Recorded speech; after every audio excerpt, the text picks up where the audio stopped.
and, well,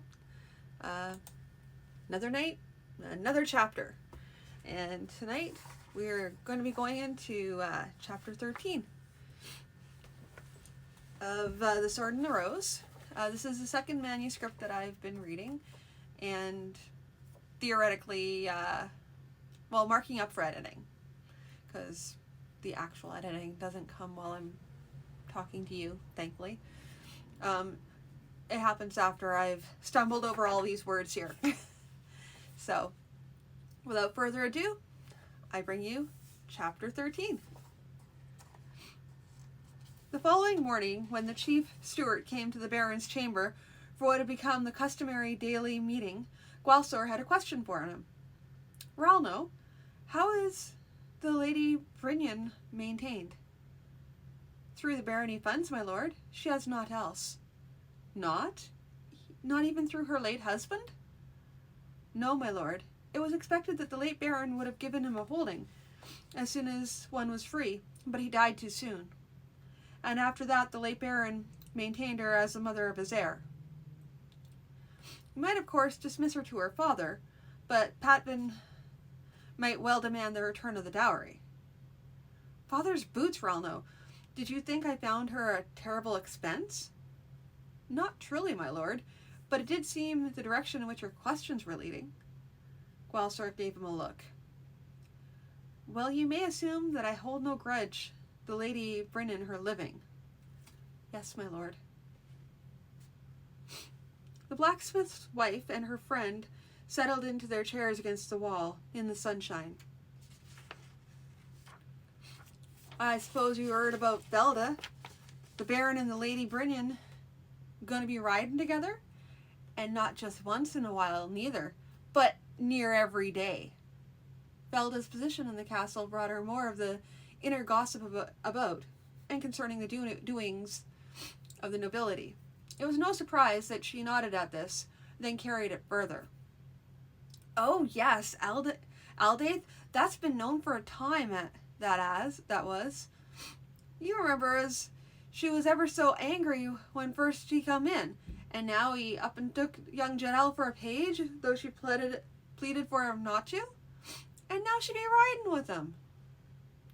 But be fair about it, Velda, your mind was there as such tales were going around about he might be wanting with a young boy.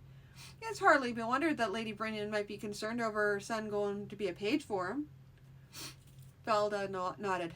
"That be for true and all, but Jedel ain't suffered for it, has he?" "No, and if you want the truth of it, Velda, I'd say that young Jedel had much to do with getting the two of them together." "How'd you see that?" "Well, look. She were afraid for Jedel at first, but Jedel took no hurt from the Baron, and if you listen to the boy, ye be thinking the Baron be all the rose rolled up in one. And because of that, the Lady Brynjan warms up toward him after all, beyond the loss of the left, and he be looking a good lad, and he be Baron as well with the king's favour. She might be doing worse than that for herself and her son." "You think she'd be out to catch herself a Baron then?" Velda looked doubtful. "Not that she've really been knowing it just yet, Velda. But you mark me, she'll come to see of it sooner or late." Toasteg watched his ruffians celebrate the midwinter feast. They'd had a lot to drink and now were singing, rapping out the rhythm on the tabletop with spoons or dagger pommels. For this sort of festival, it was the rule that everyone left their swords outside the door. Damage could be done enough with the daggers used for eating, but drunken men with swords do not mix, he found. "Old Stinkmaker didn't come, eh, Doss?" "No, he didn't. Not that I be sorry about it. You see having any kind of party with him sitting in a corner anywhere?" "You even invited him, did you?" "Oh, that I did. Only polite, wasn't it? Midwinter is not something I celebrate. He told me that with a smirk on his face. Just as well, Toss. For sure he put the glum on everything." Tossdag laughed. "As well invite that wooden man, Yehor. Oh, the two? Maybe more than human. Now there's a thought. What do you suppose a wooden man would be getting drunk on? Sawdust? Manic roared his own humor. The door at the back of the hall opened and a man entered, wet, dirty, and obviously uncomfortable. He made his way to Tostig's table. Found him, he muttered. Bring him back? One of them. You were drowned dead and one in the back in the muck pools. The other? Tracks led to the edge of the muck pond. He's probably still under. But you don't know that for sure? Do you? Oh, sorry, but you don't know that. You don't be knowing that for sure, do you? The man turned sullen. In this weather, it'd be hard enough to get out for a man as knows his way. The tracks led to the edge of the muck pond, and it'd be near certain he'd be dead. Tostig had sufficient drink to be easy on the man. Go shuck 'em wet clothes and come back and see if there's any beer left. I hope you learned something from all this. A man's got to piss sometime, the bandit was defensive. And if the two people be guardin' runs off while he be pissin', he's got to be make it good. Now go on. Manic watched the fellow go. That'll be one sticking with a knife in you if you can get away with it. You've seen one or two of them trying to get away with it. None's done it yet, and we don't be needing any of those farmers of ours getting out to tell some night how many we be, how armed and so on. Ought to kill a lot of them. Man, we talked about that one. Come spring, they can be doing the planting like for the rest of us. Make things a bit easier. Father's boots and bloody shirt sleeves toss.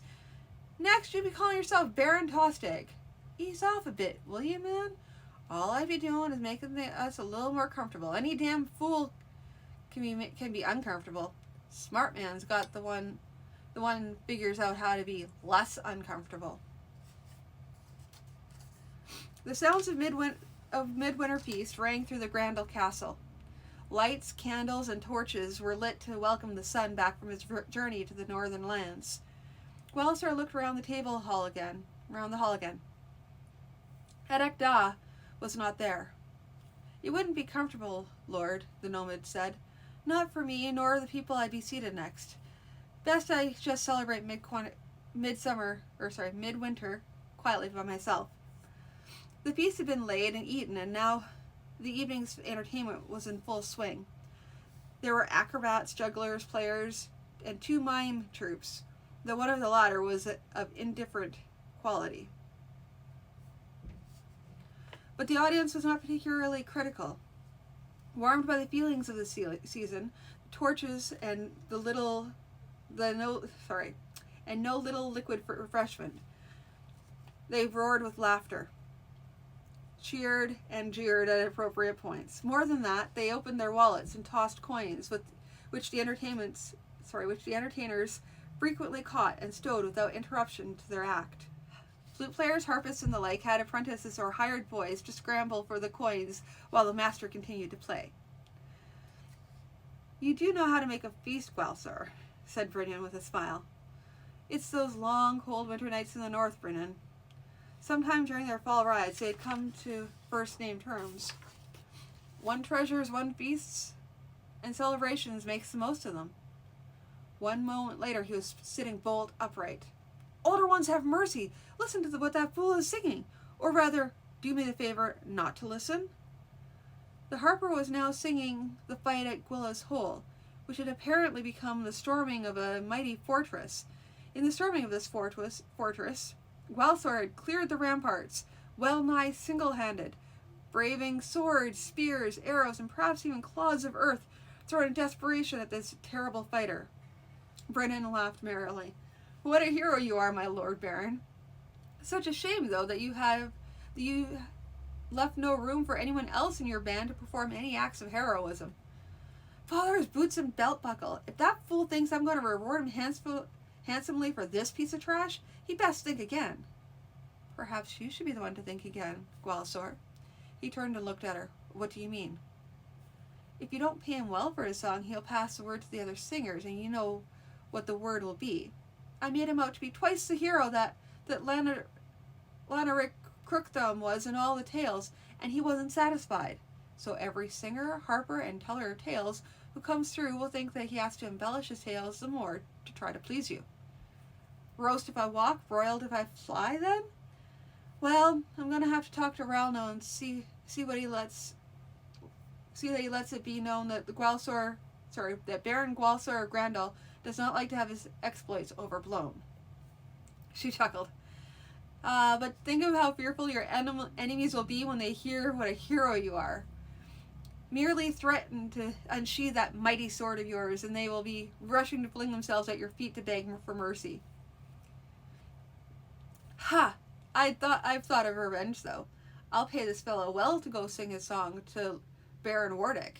Wardick's just the sort who'd get in such a rage he'd forget the traditional immunity of bards and harpers. Ha! So Gwalso the hero is also a deep schemer. He grinned at her. It'd work if I really thought the man that much of a fool. He won't sing any songs about Gwila's hole at Wardick Castle, or if he does, it will be how the bold men of Baron Wardick were tricked and slain through some foul stratagem of Gwalsor Hookhand. Ah, that's better. Laugh at it. Many of the men here were with you, and most of the rest have heard the story, and everybody knows what happens to even a minor victory when the bards begin to sing of it. In the end, when the song was done, Gwalsor rose and tossed the man 2 copper coins. That is for the truth. That was in your song, Master Harper. There was a pause, then a grin. Gwalsor tossed a small pouch with 10 silver coins in it. And 10 silver coins for the rest. Proportional payment, you might say. The harper bowed. My baron is very generous. As he bowed his way out, a group of tumbling clowns came bouncing into the room. Brynn leaned over and said, You know, of course, that there will be those who misunderstand even the gesture you tried to make. He shrugged. I tried. That was all I could do.